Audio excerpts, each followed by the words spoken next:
Okay, today's topic is 5 buyer mistakes to avoid. And in my years of real estate, selling hundreds and hundreds of houses, this is what I've dialed in to be the most important. If you follow these steps or you avoid these steps, you're going to be in good shape. So the number one thing that a buyer needs to avoid is not knowing what they can afford, not knowing their finances. Obviously, the inverse is you have to get pre-approved before you go out and you start looking at properties. Several different reasons, so I'm going to speak quickly. One is that there's nothing worse than setting your price point up to here and then finding you can afford this, and now you've looked at all these properties, but now you can only afford these properties, and it's super difficult to go down in price range. So one, you have to know where to set that limit. Number two is, the goal is to find an awesome property that everybody else wants, but you beat them out. Well, in order to poise yourself to beat out those other people, you have to be pre-approved. And you want to know what your monthly payments are going to be. Do you need help with closing costs? Those kind of things. So you have to be pre-approved. Number one mistake, hands down, you can make is not speaking with a lender and getting your financial ducks in line before you go down that path. Number two is not using a real estate agent or trying to do it all on your own. So a little more in depth on this so that a lot of people don't understand, and really the genius of how guys like me make a living is the seller pays the commission. So when a homeowner puts their house on the market, they pay an agent a real estate commission to sell that property. That agent then splits that commission with the buyer's agent. So to have your own agent as a buyer, there's no expense to you because the seller pays that fee. So to go out and do all this stuff on your own, to try to figure it out, you're not saving any money, because if you go directly to that seller's agent, then that seller's agent is simply retaining 100% of the commission as opposed to, say, 50% of the commission. And a good agent is never going to cut that number in order to make the deal work, because they have both sides of the equation. They're in the best possible situation. So having an agent and a good agent that knows the business is hands down number two biggest mistake most buyers make, is not having an agent or not having a good buyer's agent. They think if they're going to a seller's agent they're going to save money. Completely not the case.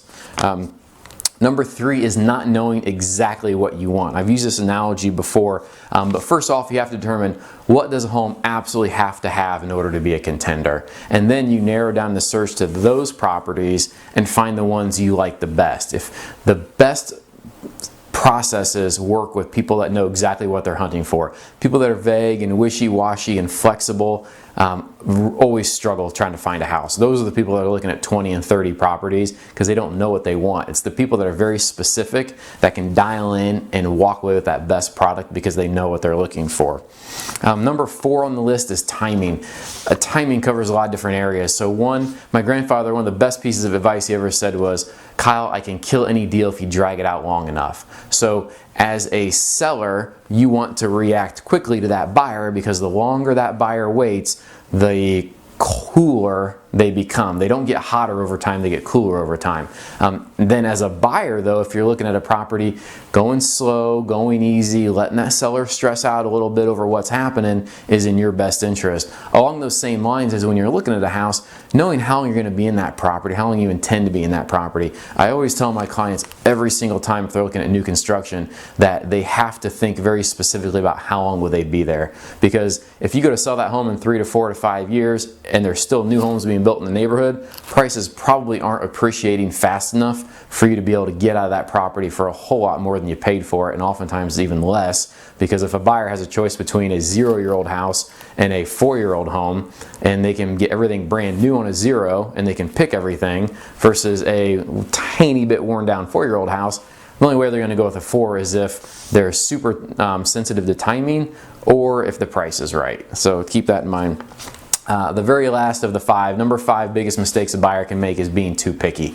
And that goes along with knowing exactly what you're looking for, but also being able to know the difference between large improvements and small improvements, having vision on the property. Everybody says they do, but the number of people that actually do is not 100%. There's a lot of fixes and a lot of cosmetic things that can be done pretty easily. So being aware of that and being open to it can really help open up your playing field to help find the best property. So after selling over 600 properties at this point, these are hands down the 5 mistakes I've seen buyers make. Hope you can learn from them. If you'd like more information, feel free to contact me. I'm never too busy for your referrals. Thank you.